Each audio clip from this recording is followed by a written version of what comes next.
Barangay LS 97.1 Forever. Mga kwento ng pag-ibig, kwento ng pag-asa at mga kwento ng buhay dito sa Barangay Love Stories. Love Stories.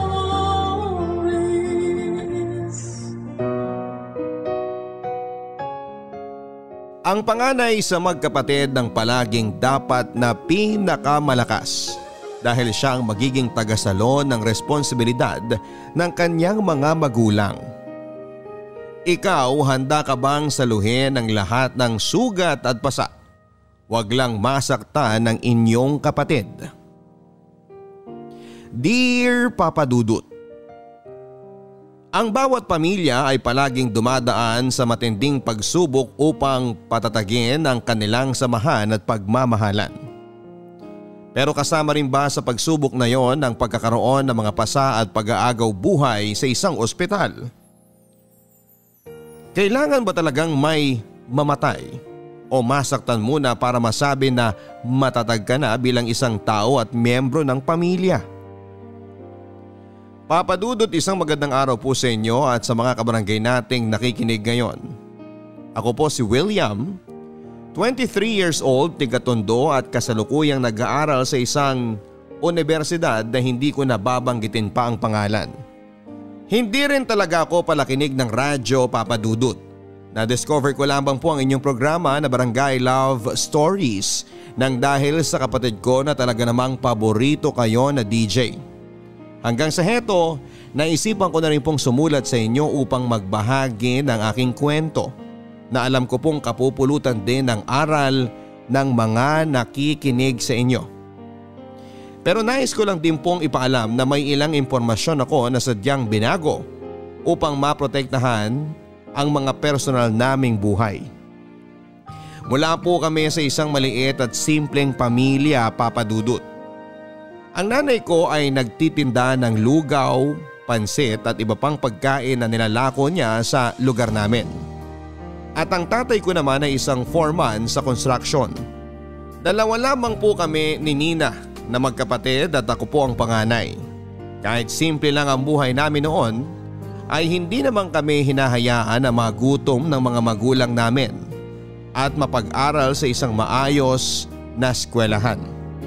At hindi man palaging masarap ang ulam namin sa lamesa, ay palagi namang kaming masaya.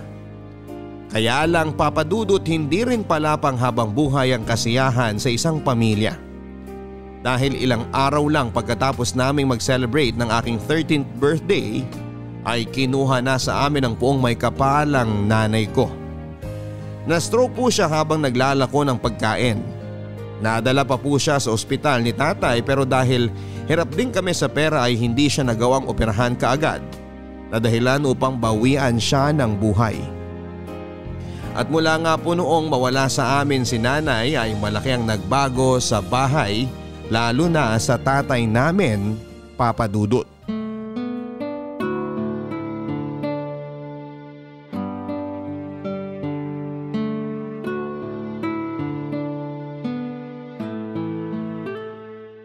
Kuya William, hindi pa rin ba uuwi si tatay? Malalim na kasi ang gabi pero wala pa rin siya. Pauwi na rin siguro yun. Baka napasarap lang ng kwentuhan sa ninong mo, Nina. Matulog ka na at may pasok ka pa bukas. Ikaw ba, kuya? Hindi ka pa ba matutulog? Pareho lang naman tayong may pasok sa school bukas eh. Oo nga, pero hihintayin ko na munang makauwi si tatay para mailak ko na rin ang pinto ng bahay. Basta kuya, dito ka sa tabi ko mamaya ah. Alam mo naman na natatakot ako kapag wala ka sa tabi ko. Wala naman akong ibang pwede na pwestuhan dito sa kwarto natin kundi sa tabi mo lang. Sige na, matulog ka na at lalabas na ako ng kwarto. Good night. Good night din, Kuya William.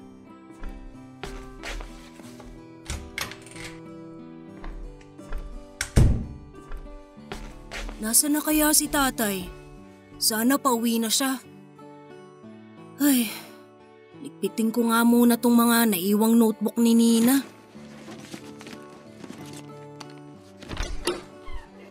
William, gising ka pa pala. Pakialalahin mo nga ako at medyo nahihilo ako sa paglalakad ko. Tatay, ayos lang po ba kayo? Oo, medyo nahihilo lang ako kasi naparami ako ng inom ng alak kanina dun sa bahay ni kumpare. Kumapit po kayo dito sa balikat ko at aalalayan ko kayo makaupo sa sofa natin. Salamat anak.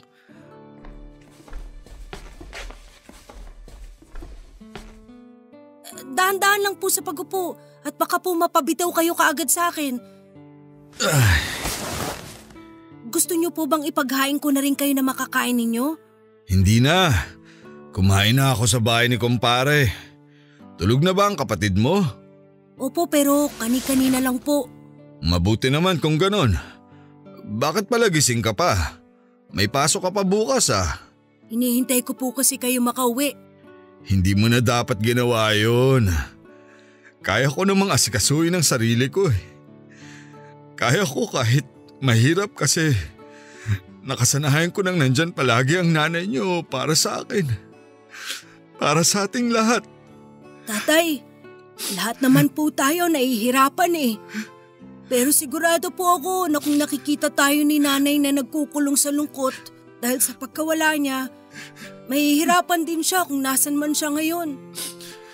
Kaya nga pilit po ako nagpapakatatag eh.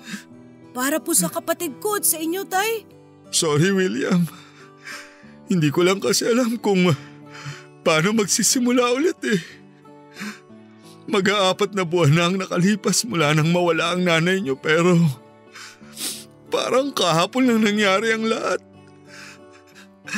Ang sakit-sakit pa rin ang dibdib ko dahil sa pagkawala niya.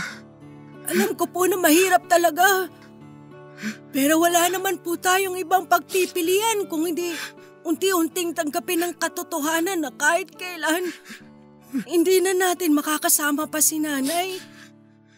Ang isipin niyo na lang po, Tay. Nandito pa rin po kami ng kapatid ko para sa inyo. Kasi ako po, kayo na lang ang kinukuhanan ko ng lakas ng loob eh. At paulit-ulit kong sinasabi sa sarili ko na kailangan ko maging matatag para sa inyo ni Nina. Kaya sana, ganun din po kayo, Tay.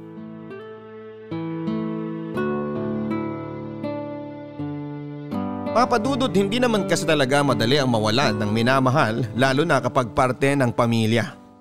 Pero kagaya ng sinabi ko kay tatay, wala namang kaming ibang pagpipilian kung hindi ang tanggapin ng lahat.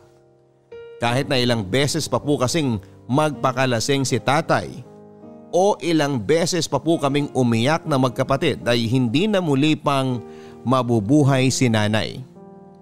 Hindi na namin siya makakasama kahit kailan.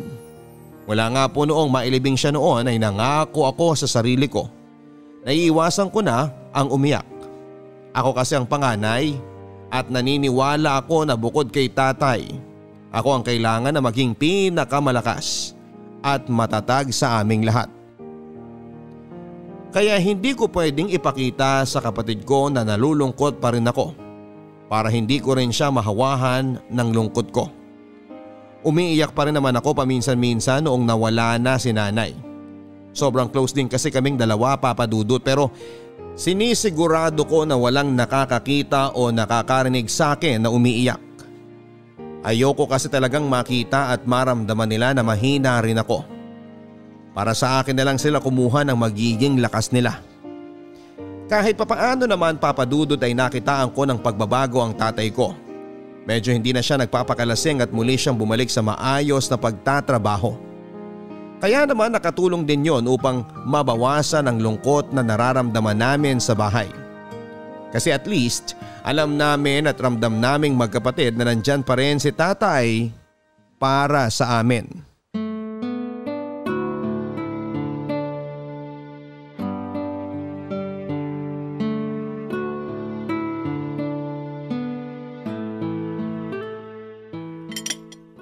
Ang sarap naman itong niluto mo na paksiw na isda, Kuya William. Mabuti naman at nagustuhan mo, Nina. Sorry, medyo na late na akong nakapagluto ng tanghalian natin. Umextra pa kasi ako ng pagbubuhat ng mga planggana ng isda sa palengke kanina para may maidagdag ako sa pambili ng pagkain natin. Ayos lang yun kuya. Sabi ko naman sa'yo, sasamahan at tutulungan kita dun sa pa-extra-extra mo sa palengke. Yan naman ang hindi ko papayagan na mangyari. Dahil mas gusto ko na nakafocus ka sa pag-aaral mo. Si tatay na yata yung dumating. Ito pala ang bahay nyo, Edgar? Oo, pagpasensyaan mo na at medyo maliit lang. Si tatay nga! Mano po, tay? Tay, mabuti po at maaga kayo nakauwi ngayon galing sa trabaho nyo. Tamang-tama po dahil nagluto ako ng paksiw na isda para sa tanghalian natin. Talaga? Mukhang masarap yan ah. Pero mamaya na ako kakain. Magmano pala muna kayo dito sa Nanay Melinda nyo. Naku, Edgar ha? Ayoko ng mano-mano na yan at hindi pa ako matanda. Tay, sino po siya? Bingi ka ba? Hindi mo ba narinig na tinawag akong Melinda ng tatay mo? Kaya bata-bata mo pa, ang bingi mo na? Ano ka ba naman, Melinda? Unang araw mo pa lang dito sa bahay, sinusungitan mo na kaagad ang mga anak ko. Ang init-init kasi ng panahon, tapos paulit-ulit pa ang tanong kung sino ko. Pasensya na po. Nako, binibiro ka lang ng Nanay Melinda mo. Melinda, ito nga pala ang panganay ko na si William at ito naman ang bunso kong si Nina. Mga anak, siya ang Nanay Melinda nyo. At simula sa araw na to, dito na siya sa bahay titira kasama natin. Tatay, siya na po bang magiging bagong nanay namin? Naku, isa pa yan, Edgar. Pwede ba? Huwag mo nga akong pinapatawag na nanay sa kanila kasi mas mabilis makatanda yun. So ikaw bata ka, ang itatawag niyo sa akin, Tita Melinda, okay? Tita lang. Sige po, Tita Melinda. Ano ba naman tong bahay niyo, Edgar? Hindi na nga kalakihan, ang init-init pa sa loob. O ikaw, ilabas mo nga muna yung electric fan niyo dito sa sala.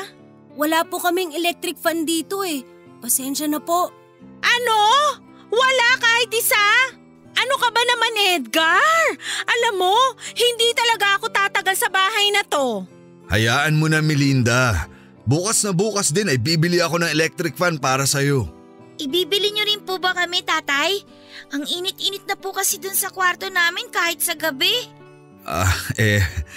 Sige. Titingnan ko kung magkakasya ang pera ko. William, pumunta ka nga muna sa tindahan at bumili ka ng soft drinks. Samahan mo na rin ng yelo para mas malamig. Sige po, tay. Papa Dudut, yun po ang unang beses na nakilala namin si Tita Melinda. Ang sabi ni tatay ay ituring daw namin siyang parang nanay namin kahit ayaw niyang magpatawag na nanay. Kahit ako naman din po ay hindi ko gugustuhin na tawagin siyang nanay dahil napakalayo po niya sa tunay na nanay namin ang kapatid ko. Kung si nanay po ay simple lang manamit, mabait at palaging nakangiti, si Tita Melinda naman po ay maarte kung magsalita at palaging maikli ang kanyang suot na short o pang itaas at ngumingiti lang siya kapag kaharap niya si tatay. Sa totoo lang din po, Papa Dudut, ay medyo sumama ang loob ko kay tatay ng mga oras na yon. Dahil halos wala pa pong isang taon mula nang mawala si nanay noon, pero nagdala na kaagad siya ng isang babae para pumalit dito. Alam ko na nalulungkot talaga siya dahil sa nangyari. Pero hindi naman niya kailangan na humanap ng kapalit kaagad ni nanay para mapagtakpan ang lungkot na yon. Ganon pa man, Papa Dudut, ay wala na rin naman kaming magagawa pang magkapatid kung hindi ang tanggapin si Tita Melinda sa bahay at ituring siya na parte ng aming pamilya. At kailanman ay hindi ko rin ipinakita noon kay tatay na masama ang loob ko dahil kay Tita Melinda. Ayoko naman kasi na magkagulo kami sa bahay. Isa pa ay mula nang dumating sa bahay si Tita Melinda ay napansin ko na hindi na masyadong nalulungkot si tatay. Yun naman ang mahalaga doon, Papa Dudut. Ang maging masaya si tatay at ang kapatid ko kahit may bago na kaming nanay. Papa Dudut, naging maayos naman po ang pakikitungo sa aming magkapatid ni Tita Melinda. Lalo na nga po kapag kasama namin si tatay. Palagi lang siyang nasa bahay pero siya rin naman ang madalas na nagluluto ng mga kakainin namin. Naglilinis din siya ng bahay at paminsan-minsan ay naglalaba ng mga damit namin. Medyo nag-guilty pa ako kasi ang naisip ko noon ay hinusgahan ko kaagad si Tita Melinda dahil lang sa pananamit niya at paraan ng kanyang pagsasalita. Kaya naman bumawi din ako sa pagtulong-tulong sa kanya sa mga gawaing bahay. At kapag nagkakaroon ako ng pera mula sa mga racket ko sa palengke, ay inaabot ko na sa kanya para pandagdag na pambili sa iluluto niyang ulam. Kaya lang papadudod sa paglipas ng mga linggo na kasama namin si Tita Melinda ay unti-unti pong nagbago ang ugali niya. Kung noong una ay ako ang kusa na nag-aabot sa kanya ng kaunti kong kita mula sa racket ko. Naging madalas na ang paghingi niya sa akin ng pera. At umiinit po ang ulo niya kapag wala akong naibibigay sa kanya. Pati po ang pagluluto at paglalaba ay hindi na rin niya ginagawa pa. Kung naglilinis man siya ng bahay, yun po ang mga araw na walang pasok si tatay sa trabaho. Minsan po ay sinabi ko sa tatay ko na sana ay tumulong sa mga gawaing bahay si Tita Melinda kagaya noong una. Kahit man lang sa pagwawali sa umaga. Pero ako lang din po ang pinagalitan ni tatay papadudot. At sinabi niya sa akin na bilang panganay, dapat ay nasasanay na ako sa mga gawaing bahay. Hindi yun palagi ko na lang daw inaasa sa kanila na matatanda ang lahat. Hindi na ako sumagot pa noon kahit may gusto pa sana akong sabihin at hinayaan ko na lang din si Tita Melinda na kumain at matulog na lang sa bahay namin. Hanggang sa kinailangang mawala sa bahay ng ilang araw ni tatay dahil sa trabaho niya.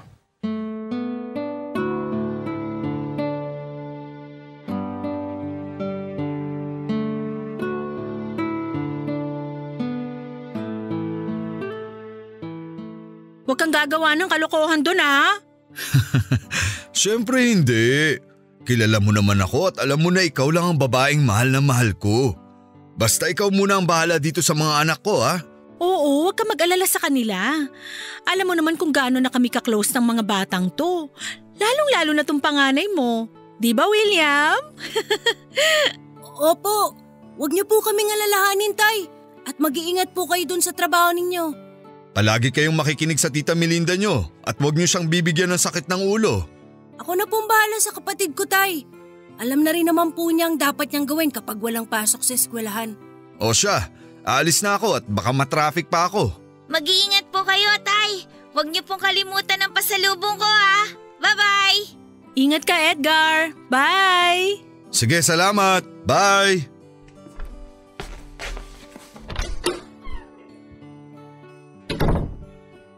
Kuya William, pwede ba maglaro muna ako sa kwarto? Tapos na naman ako sa assignment ko eh. O sige, basta huwag ka masyado magkalat ha. Hoy, teka! Anong sinasabi mo maglalaro kang bata ka? Doon ka sa likod ng bahay at magwalis ka doon. At pagkatapos nun, maglaba ka na rin ha? Tambak na mga labahin natin at medyo nangangamoy na. Tita, ako na lang po ang gagawa ng mga yun. Kaya ko naman pong tapusin lahat ng yun. Liligpitin ko lang po yung pinag-almusalan natin tapos ako na po ang gagawa ng lahat ng utos ninyo sa kapatid ko. Teka nga, bakit ba marunong ka pa sa akin? Hindi naman po sa ganun. Ano bang sinabi ng tatay niyo kanina? Di ba ang sabi niya ako ang masusunod sa bahay na to? Oo nga po, kaya lang… O bakit hindi ka sumusunod sa mga sinasabi ko? Sabado po kasi ngayon, Tita Melinda. Gusto ko po sana na makapagpahinga muna ang kapatid ko mula sa gawaing bahay. Ikaw kay bata-bata mo pa. Akala mo kung sino ka nang makasagot sa akin ah.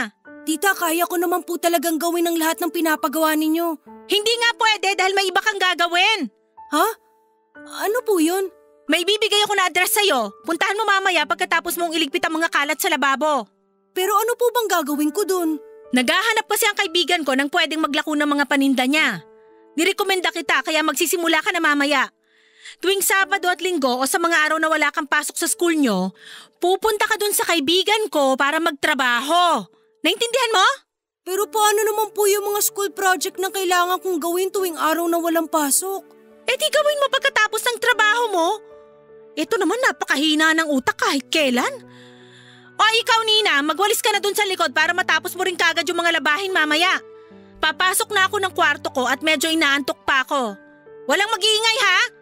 Kapag nagising ako sa mga ingay nyo, malilintikan kayong dalawa sa akin. Papa Dudut, hindi ko po alam kung nagbago ba ang ugali ni Tita Melinda o sadyang ganon talaga siya. Wala po kasi nang umalis si tatay sa bahay namin at nagstay in sa pinagtatrabahuhan niya, ay bigla na lang pong naging hindi maganda ang pakikitungo sa amin ni Tita Melinda. Mas lalo po siyang naging tamad sa bahay, naging palautos at palasigaw kung makipag-usap sa aming magkakapatid. Wala na siya halos ginawa kung hindi ang literal na kumain, matulog at manood ng TV.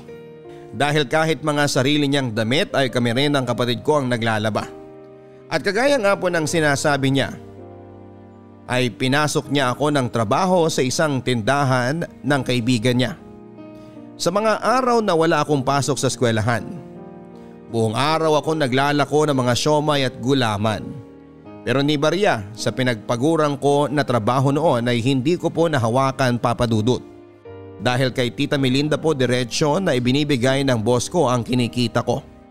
Paminsan-minsan ay naririnig ko na kausap niya si tatay sa cellphone at palagi niyang sinasabi na pasaway daw kami at matitigas ang ulo. Naririnig ko rin na sinasabi niyang pinagtitiisan niya kaming kasama. Kahit ang totoo po, kami ang sobrang nagtitiis sa masamang ugali ni Tita Melinda.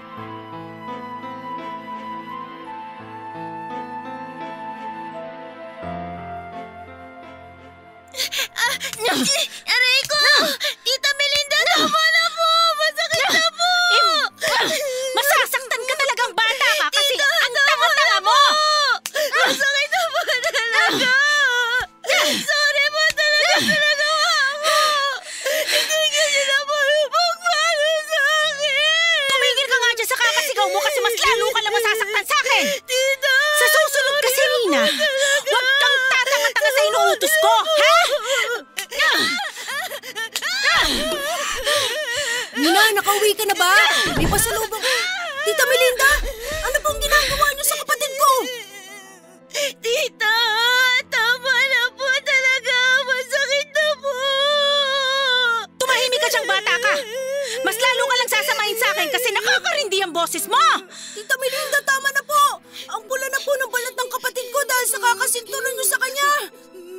Nina, halika na dito sa likod ko. William, huwag ka makialam dito, ha? Bitawan mo yung kapatid mo! Kuya, huwag mo akong bibigay kay Tita Melinda. At talagang humahanap ka ng kakampi, bruha ka? Umalis ka dyan sa likod ng kuya mo at bumalik ka dito sa akin kung ayaw mong mas masaktan! Tama na po kasi. Huwag niyo pong hawakan ang kapatid ko. At talagang pinagtutulungan niyo ako magkapatid ngayon, ha? Napakabastos niyong mga bata kayo! Ganyan ba talaga kayo pinalaki ng nanay niyo? Huwag niyo pong idamay ang nanay namin dito. Bakit? Siya naman talaga nagpalaki sa inyo, di ba? Kaya ganyan kayo kababastos at walang modo! Hindi niyo naman po kasi kailangan banggitin ng nanay ko eh. At hindi niyo po kailangan saktan ng kapatid ko dahil wala naman siya ginagawang mali sa inyo. Ayun! Nakikialam ka kahit hindi mo naman alam kung anong nangyari. Hindi ko naman talaga sinasaktan niyang kapatid mo eh. Tinuturuan ko lang ng leksyon dahil sa katangahan niya. Nang dahil sa kanya, nasira ang mga damit ko! Hindi ko naman po sinasadya. Tsaka sinabi ko naman po sa inyo na hindi talaga ako marunong magplancha eh. Eh di ba nga tinuruan na kita kanina? Ikaw, Nina, pala sagot ka talagang bata ka eh. Dapat talaga sa'yo, pinuputulan na sungay habang maaga pa. Halika dito, tuturuan kita kung paano dapat... Tama na po. Hayaan niyo na lang po ako na magtama sa mali ng kapatid ko. Ako na lang po magpa-plancha ng mga damit niyo. O bakit? Sa tingin mo ba maaayos pa ng pagplancha mo ang nasirang damit ko nang dahil sa katangahan ng kapatid mo? Hindi na! Naku! Nanggigigil talaga ako sa inyong magkapatid! Pare-pareho kayong mga tanga! Pakiramdam ko nang dahil sa inyo tatanda kagad ako eh! Diyan na nga kayo! Mga buwisit! Ayos ka lang ba, Nina? Oo, Kuya William. Medyo masakit lang tong likod ko at saka braso ko dahil sa pagpalo sa akin ni Tita Melinda. Huwag kang mag-alala. Gagamutin natin yan. At pagkatapos, kakainin natin tong pasalubong ko sa'yo na pandikoko. Yay! May pandikoko ako! Paborito mo to, di ba? Kaya naisipan kong bilhin to nang may matira sa bahan ko kanina eh. Tara, punta muna tayo sa kwarto natin.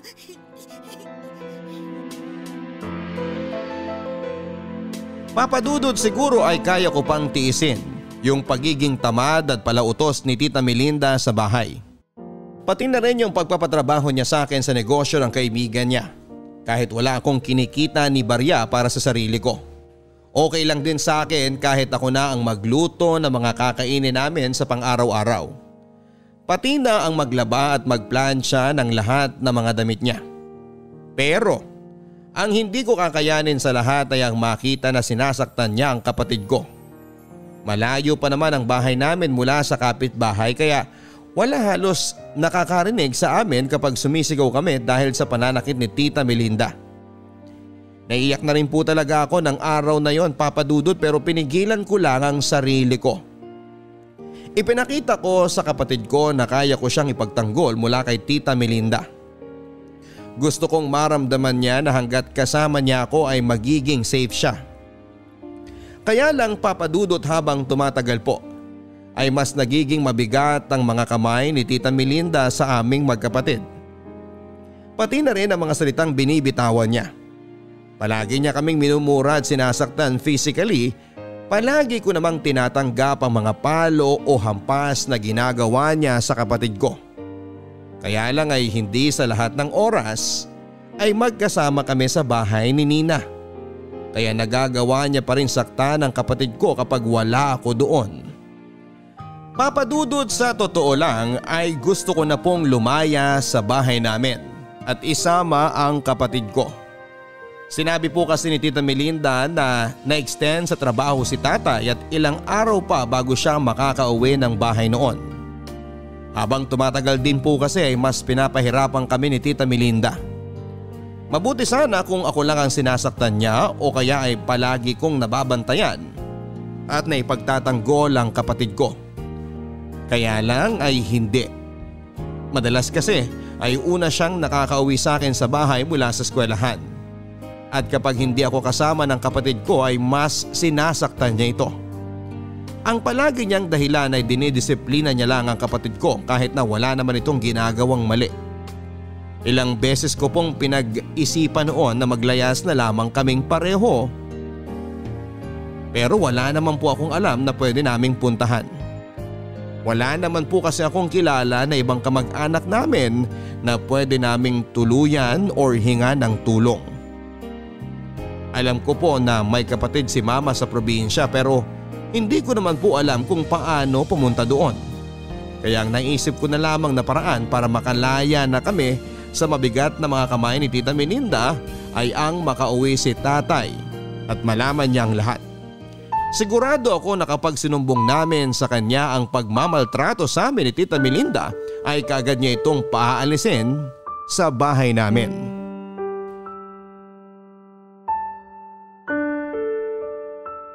Okay na ba ang mga gamit mo? Oo, Kuya William. Maayos na pati na rin yung baon kong tinapay. Thank you pala dun sa pag-ipit mo sa buko ah. Ang cute-cute kaya ng ayos. Wala yun, pero mabutit na gustuhan mo. Sobra! Kasi ganito rin inaayos ni nanay yung buhok ko dati eh. Ay, nakakamiss na talaga si nanay, no? Kung nandito lang siguro siya, hindi tayo palaging nasasaktan ni Tita Melinda. Oh, walang iiyak ha?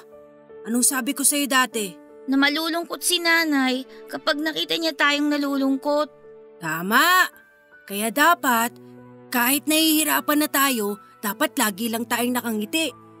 Para kahit nasan pa si nanay ngayon, maging masaya pa rin siya.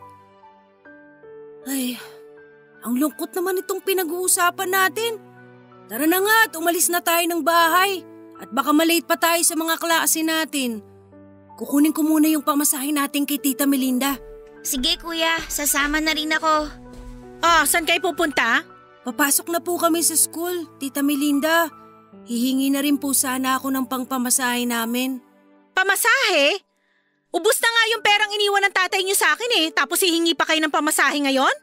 Pero di po ba, may nakukuha naman kayong pera mula dun sa pinagtatrabahuhan ko na kaibigan nyo? Ang kapal din naman ng mukha mo, William, no? Ano ba sa tingin mo ang ginagawa ko dun sa pera na yon? Ginagastos ko para sa sarili ko? Para sa impormasyon mong bata ka, ang daming gastusin dito sa bahay na to. At dun halos napupunta ang kakarampot na perang pinagyayabang mo sa akin. Pero Tita Melinda, Kailangan na pong pumasok ng kapatid ko sa school. May exam po siya ngayon. O di pumasok kayo? Pero wala kayong makukuha ni Singkong duling mula sa akin. Kaya kung gusto nyo talagang pumasok, lakarin nyo ang halos 5 kilometro na daan papunta doon sa school nyo. Tapos ang usapan. Ay naku, kayo talagang mga bata kayo kahit kailan ay sinisira nyo ang umaga ko. Makalabas na nga muna ng bahay na to nang makahinga naman ako ng maginhawa.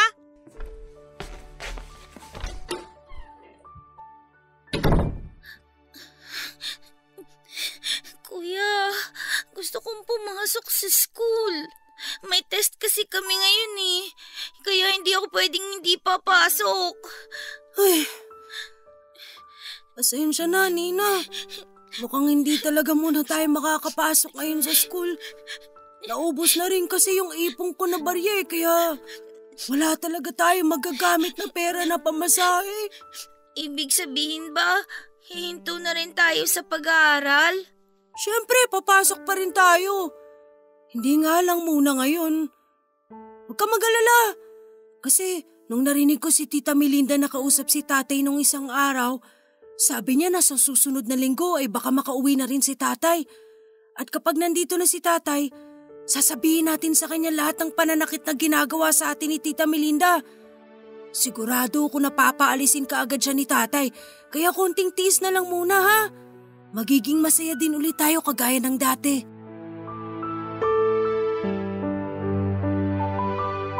Papa Dudut, sobrang sama po talaga ng loob ko ng mga oras na yon. Hindi na rin kasi kami talaga pinapasok pa ni Tita Melinda sa eskwelahan ng kapatid ko kahit noong sumunod pang mga araw.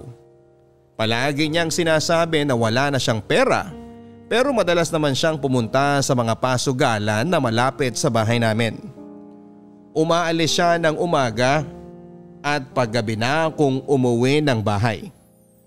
Ang nakakainis pa po, Papa Dudut, ay pinaglalako niya rin ang kapatid ko ng mga kakanin na binebenta rin ng kaibigan niya. Wala na raw kasi siyang panggastos para sa aming magkapatid kaya kailangan na naming tumulong na kumita ng pera kung ayaw naming pare-pareho kaming magutom. Wala naman akong magawa, Papa Dudut, dahil may isang beses na hindi talaga kami kumain ng kapatid ko dahil walang pagkain sa ref namin o sa lamesa.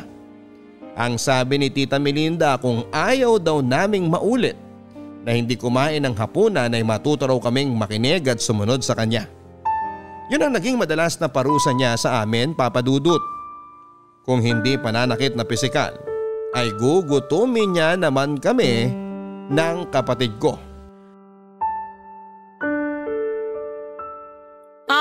Wala kayong ilalako na pagkain ngayon dahil may lalakarin daw yung kaibigan ko. Kaya pagkatapos niyong mag-almusal, maglaba na kayo at linisin niyo tong buong bahay. Ako na lang po maglalaba at maglilinis ng bahay. Hindi! Ikaw ang magplantsa, William, dahil baka masira na naman ang tatanga-tanga mong kapatid ang damit ko kapag siya ang gumawa nun. Kaya ko naman po gawin ang lahat ng yun. Pagpapahingahin ko na lang po ang kapatid ko. Bahala ka na nga! Basta ayusin mo lahat ng gagawin mo dito sa bahay. Kung hindi, malilintikan ka sa akin. Oh, wala ba kayong pasok sa school ngayon? Si tatay! Tay! Sobrang na-miss ko po kayo. Na-miss ko rin kayo. Lalo na tong mga yakap mo sa akin, Nina. Edgar, kala ko sa makalawa ka pa makakauwi. Yung isang kasama ko kasi sa trabaho ayaw pang mag-day off. Kaya ako na muna ang kumuha ng araw na dapat pahinga niya. Oh, William, nagpakabait ba kayo sa Tita Melinda niyo?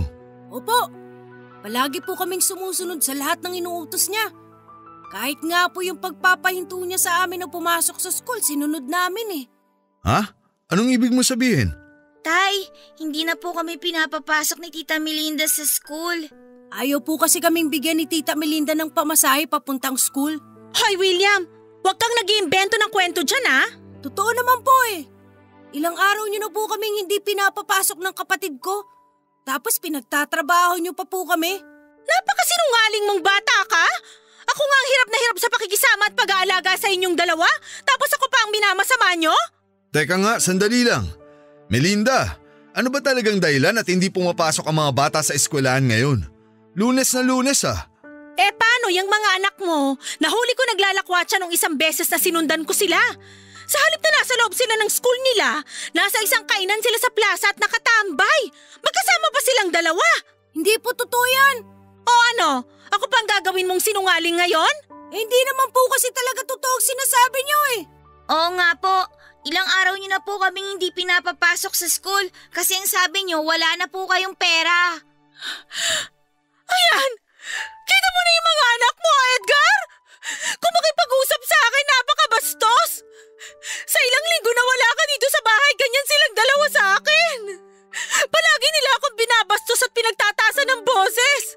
Tapos ako pa ang lalabas sa masama sa pagdidisiplina na ginagawa ko sa kanila! Tita Melinda, gusto ko lang naman po malaman ni tatay yung totoong nangyayari dito sa bahay kasi… William, tama na yan. Sumusobra ka na sa pagsagot mo sa Tita Melinda mo.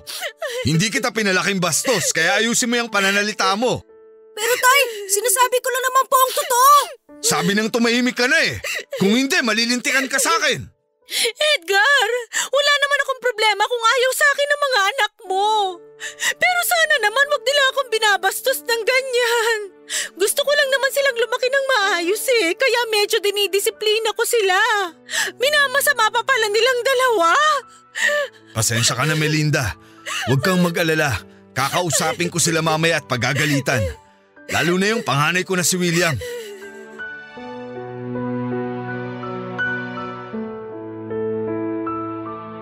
Papadudot, inis na inis ako sa pag-iyak ni Tita Melinda ng mga oras na yon sa pag-iimbento niya ng kwento. Lahat ng mga sinasabi niya ay puro kasinungalingan lamang, pero siya pa rin ang kinampihan ni tatay nang nagsumbong ako. Ni hindi niya pinakinggan pa ang sinabi namin ng kapatid ko. Hanggang sa kinausap niya ako ng sarili na ng gabi ding yon. Sinabi ko sa kanyang lahat ng nangyari sa bahay, pero parang hindi naman niya pinaniwalaan ang mga narinig niya mula sa akin. Sinabihan niya pa kasi ako na dapat daw ay hindi ko sinasagot sa ganong paraan si Tita Melinda dahil hindi niya raw kami pinalaki ng kapatid ko para maging bastos na mga bata. Ang hindi ko maintindihan, Papa Dudut, ay kung bakit napakadali para sa kanya na paniwalaan ang mga kasinungalingan ni Tita Melinda kahit kaming mga anak niya ang nagsasabi ng totoo. Sinabi ko rin sa kanya na madalas kaming saktan ni Tita Melinda pero ang sabi ni tatay isang paraan lang daw yon ng pagdidisiplina sa amin. Si Tita Melinda daw ang bagong nanay namin kaya dapat daw ay alam namin kung paano makinig at sumunod sa kanya para hindi niya kami napapagalitan o nasasaktan. Marami pa akong gustong sabihin at isumbong kay tatay na mga oras na yon, Papa Dudut, pero hindi ko na rin tinuloy pa dahil pakiramdam ko ay masasama lamang ang loob ko kapag nakita ko na hindi naman niya ako pinakinggan o pinaniwalaan. Ang pinakamabigat kasi para sa loob ko ay yung makita na ang taong dapat ay nagtatanggol sa aming magkapatid ay hinahayaan lang kami nasaktan ng ibang tao. Naiiyak tuloy ako noon sa naisip ko na siguro kung hindi maagang kinuha sa amin si nanay, hindi namin mararanasan ng kapatid ko ang lahat ng paghihirap na yon at mananatili kami sa simple pero masayang pamilya. Papadudod sa 2 araw na nasa bahay si tatay ay naging maayos muli ang pakikitungo ni Tita Melinda sa aming magkapatid. Siya na ulit ang nagluluto ng mga pagkain at naglalaba ng mga damit namin. Pati ang paglilinis ng bahay ay siya pa rin ang gumagawa. Hindi rin muna nila kami pinapasok sa eskwelahan dahil kakausapin daw muna ni Tita Melinda ang teacher namin kapag umalis na si tatay papunta sa trabaho niya.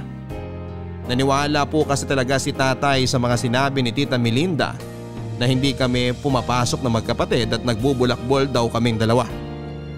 Palagi ring sinasabi ni Tita Melinda na sa mga araw na wala si tatay sa bahay noon, si Tita Melinda raw ang palaging gumagawa ng lahat ng mga gawaing bahay at wala raw kaming ibang ginawa kung hindi ang kumain at manood ng TV. Isang beses ay pinagtanggol ko ang kapatid ko at sinabi kay tatay na kaming dalawa talaga noon ang naglalaba at nagpaplansya ng mga damit. Sinabi ko rin na nasaktan pa nga ni Tita Melinda si Nina dahil nasira nito nang hindi sinasadya ang damit ni Tita Melinda. Kaya lang nagsisi ako noon, Papa Dudut, dahil sinabihan ako ni tatay na itigil ko na raw ang paggawa ng kwento at paninira kay Tita Melinda. Dahil hindi na raw niya hahayaan na maging sakit pa kami sa ulo nito.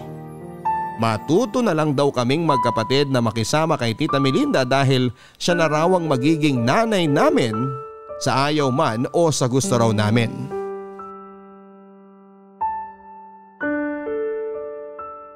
Oh, aalis na ulit ako para magtrabaho ha. Magpapakabait kayo dito sa bahay at wag nang maging pasaway sa Tita Melinda nyo. Naku, kahit hindi mo naman ibilin yan sa kanila, kayang-kaya ko naman silang disiplinahin. Tay, kailan po kayo ulit uuwi?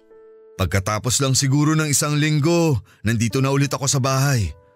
Tay, sana po wag na kayong magtrabaho ulit sa malayo.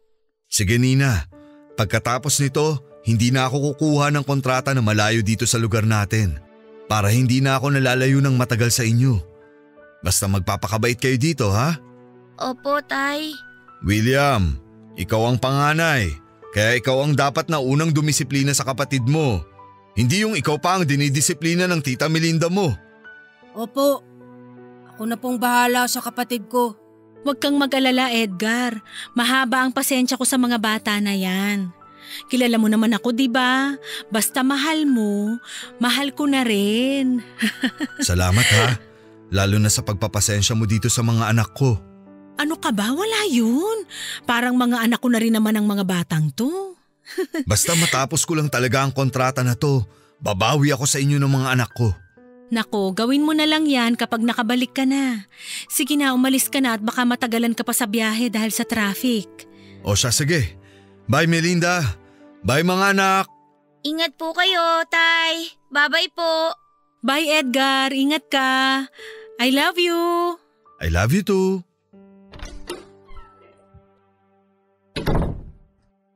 Hay, ngayong wala na ang tatay nyo, magkakaalaman na tayo sa bahay na to. Bakit kayo nagsumbong kay Edgar? Dahil gusto naming malaman niyang lahat ng pananakit na ginagawa ninyo sa amin. Kuya William! Ano William? Bakit hindi ka na nakapagsalita? Sampalang-palang makakapagpatahimik dyan sa bunganga mo eh. Tama na po, huwag niyo po saktan si Kuya William! Ikaw Nina, nung isang araw pa ako naririndi sa boses mo ha? Aray! Tita, yung buhok ko po! Huwag niyo po ako sabanutan! Nung isang araw pakatingkat itong kamay ko na ihampas tong tinago kong stick sa'yo. Para magtanda kang bata ka, etong sa'yo! Aray! Napakamaldita mong bruha ka? Ang bata-bata mo pang dal-dal-dal na niyang dila mo? Aray, tita! Tama na po! Sorry na po! Sorry na! O ngayon, nagsasorry ka sa akin? Ha? Aray ko po, tita! Masakit po, tita! Tita, please! Ako na lang po ang saktan niyo! Huwag na ang kapatid ko! O sige, pagbibigyan kita, William. Eto! Kuya! Gusto mo to, di ba? Eto pa, oh! Aray ko po! Ayan! Pabibo ka eh! Akala mo kung sino kang matapang? Kaya eto pa sa'yo. Aray ko po! Mga leche kayong magkapatid kayo? Bakit hindi pa kayo mawala-wala sa pamamahay na to? Ito ang tandaan nyo ha. Walang kakain sino man sa inyong dalawa sa buong araw. Kung sino man ang mahuli ko, mababalian talaga sa akin ang buto!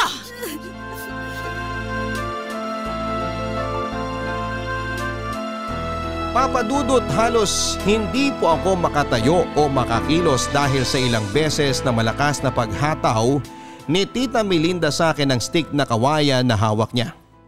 Tumama yon sa iba't ibang parte ng katawan ko at pati na rin sa mukha ko.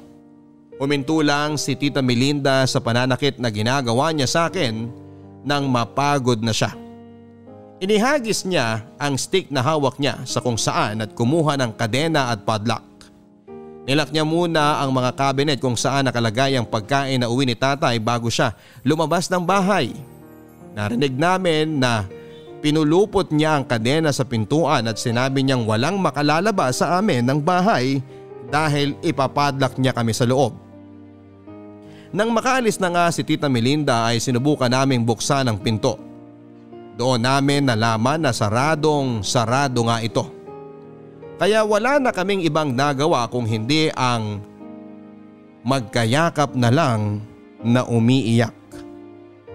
Hindi ko na rin talaga napigilan ang sarili ko na maiyak noon, Papa Dudut. Hindi lang dahil sa mga latay ng sugat na nasa katawan ko kung hindi dahil naaawa ko sa kapatid ko. Napakabata pa niya para sapitin ang ganong kalupit na pangyayari mula sa taong hindi naman namin kaano-ano.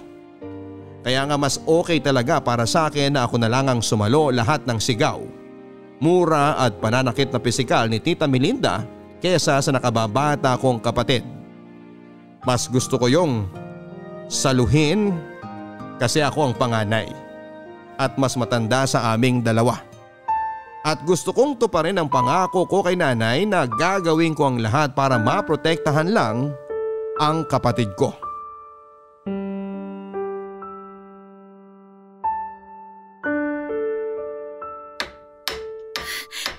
Kuya William, nagugutom na ako. Ang sakit na ng tiyan ko. Sandali na lang to. Masisira ako na rin tong lock ng cabinet. Nakita ko na dito nilagay ni Tita Melinda ang ibang tinapay na nasa lamesa kaninang umaga eh. Pero paano kung biglang dumating si Tita Melinda? Magagalit siya kapag nakita niyang sinisira mo yung cabinet niya. Wala akong pakialam. Gamit to ni nanay kaya ang ibig sabihin ay gamit natin to at hindi sa kanya. Pero baka paluin na naman niya tayo. Ayoko na ulit mapalo niya, kuya. Hindi mangyayari yun dahil akong sasalo ng lahat ng mga palo niya. Ayan, sa wakas, bukas na to. Sabi na eh, ang daming pagkain dito eh. Kuya, pahingi na ako ng pagkain. Ang sakit na talaga ng tiyan ko sa gutom eh. Ito ang tinapay oh, Nina. Kainin mo na to. Salamat, Kuya William ah. Ay, gutom na talaga ako. Kuya, kumain ka na rin itong tinapay. Sige lang, hindi pa naman ako masyadong gutom eh. Oh, daan-daan lang sa pagnguya. May ibang tinapay pa rito. Hindi ba talaga tayo alis dito, Kuya William? Ayoko na kasi dito sa bahay, lalo na kay Tita Melinda. Makakaalis din tayo. Hahanap ako ng ibang paraan. Pero hindi na ba talaga tayo mahal ni tatay? Kasi hindi siya naniniwala sa mga sinasabi natin eh. Totoo naman kasi na sinasaktan tayo ni Tita Melinda eh. Pero hindi siya naniniwala sa atin. Mahal tayo ni tatay. Siguro kasi hindi niya naman nakikita ang totoong ugali ni Tita Melinda kaya nahihirapan siyang paniwalaan ang sinasabi natin. Basta ubusin mo na yung tinapay para makapagpahinga na rin tayo sa kwarto pagkatapos. Ay, tinamaan na lintik talaga tong mga batang to! Anong ginawa niyo sa cabinet ko? Tita Melinda, gutom na po kasi ang kapatid ko kaya kumuha po ako ng tinapay dito. Bakit niyo sinira ang cabinet ko? Mga lintik kayo? Cabinet naman po ni nanay yan ah. Hindi naman po yan sa inyo. Talagang sinusubukan niyo ako, no? Tingnan natin kung hindi kayo magtanda sa bakal ng sinturon na hawak ko. Tita! Tita, huwag niyo pong sasaktan ang kapatid ko! Aray! Ang braso ko! Tumabi ka dyan, William, at ibigay mo sa akin yung buwisit na kapatid mo na maturuan ko na leksyon yan! Ako na lang po, saktan niyo! Huwag niyo na po siyang Pareho kayo masasaktan sa akin na magtanda kayo! Nina! Lumapit ka dito sa akin! Huwag ka lalapit kay Tita Melinda! Diyan ka lang sa likod ko! Aray! Matigas talaga yung ulo mo, William, ha? Sige! Tingnan natin kung hanggang saan mo kang ipagtanggol yung bruhang batang yan! Nina! Tumakbo ka na palabas! Bilisan mo! Takbo na!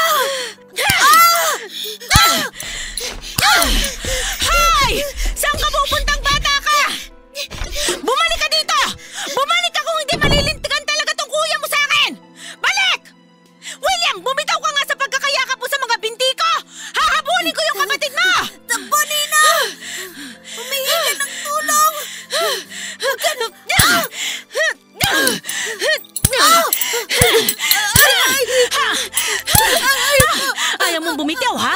Napakatigas talaga ng ulo mo! Palalambutin natin yan ng bakal ng sinturon na hawak ko! Etong bagay sa'yo! Magtatanda ka na talaga ditong bata ka! Hindi mo makakalimutan tong araw na to! Aray! Tama na po!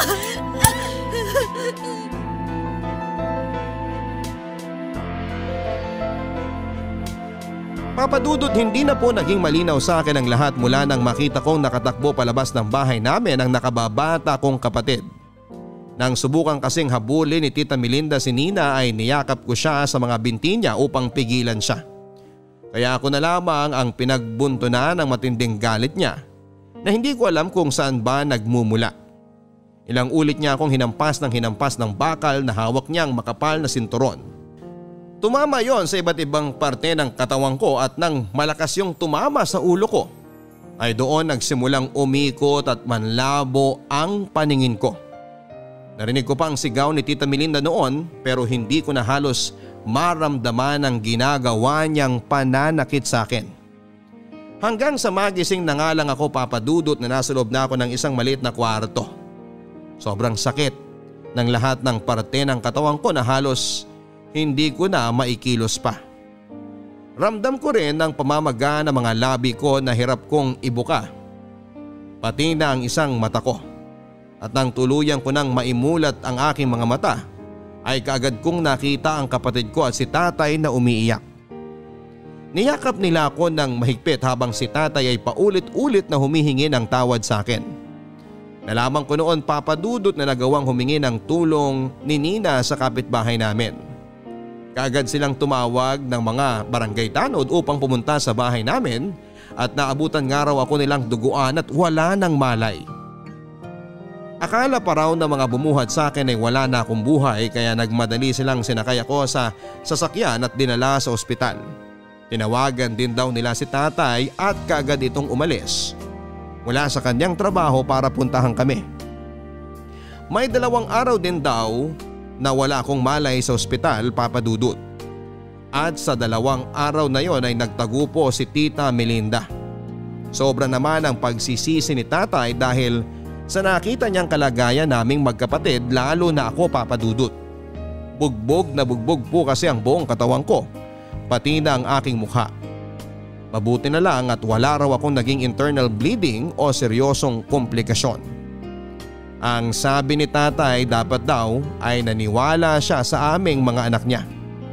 Dapat nung una pa lang ay pinalayas na niya si Tita Melinda sa bahay dahil noon din ay nalaman naming, Papa Dudut, na may naging kaso na rin pala si Tita Melinda ng pambubugbog sa mga anak ng dati nitong kinakasama na isa ring byudo. Nakalaya lang daw ito kaagad noon dahil nakapagbayad ng piyansa at nakipag-areglo sa kanya ang dati nitong kinakasama. Pero Papa Dudut, pagkatapos ng halos 3 buwan mula nang mangyari ang pananakit niya sa amin ay nahuli rin siya ng mga pulis. At sa pagkakataong iyon ay sisiguraduhin daw ni tatay na hindi na ito makakalaya pa dahil gagawin daw niya lahat para mabigyan ng hustisya ang ginawang pagmamaltrato sa amin ni Tita Melinda. Ngayon po, Papa Dudut, ay may 10 taon na ang nakakalipas mula nang sapitin naming magkapatid ang mapait na karanasan na ito sa kamay ni Tita Melinda. Nahirapan kami noon pero nagawa naming muling maging masaya ang bawat umaga sa aming buhay. Lalo na at tinupad ni tatay ang pangako niya na hindi na siya muli pang lalayo sa aming magkakapatid. Nagtrabaho na lamang siyang malapit sa bahay at hindi na rin siya nag-asawa pa. At ngayon po ay graduating na ako sa college at umaasa ako na magsisimula ng mas maging maayos at maginhawa ang buhay namin kapag nakatulong na ako kay tatay sa pagpapaaral sa kapatid ko. Dahil yun naman talaga ang gusto kong mangyari. Ang manatili kaming buo at palaging masaya na magkakasama. Papa Dudut, salamat po sa pagpili at pagbasa nitong sulat ko mula sa daang-daang libo na nagpapadala ng sulat sa inyo sa araw-araw at sana nakapag-iwan din ng aral sa ating mga kabarangay ngayon ang kwento ng buhay ko na anumang pagsubok na dumating sa atin ay kailangan nating magpakatatag para sa mga taong mahalaga sa buhay natin. Ang inyong forever kapuso at kabarangay, William.